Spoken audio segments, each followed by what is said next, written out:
ولو شاء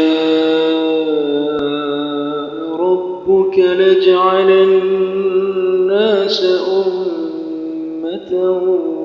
واحدة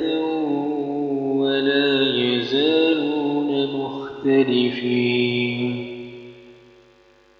إلا من رحم ربك ولذلك خلقهم وتمت كلمة ربك لأملأن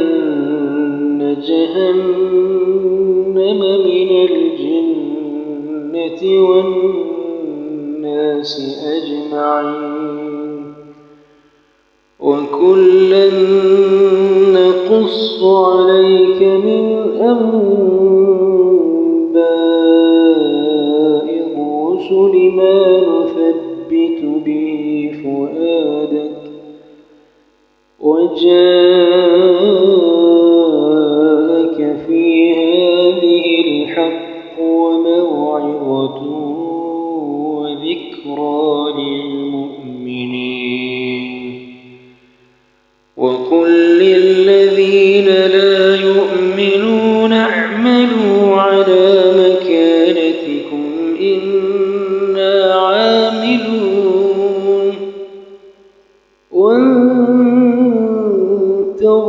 وانتظروا إنا منتظرون ولله غيب السماوات والأرض وإليه يرجع الأمر كله فاعبده وتوكل عليه وما ربك بغافل عما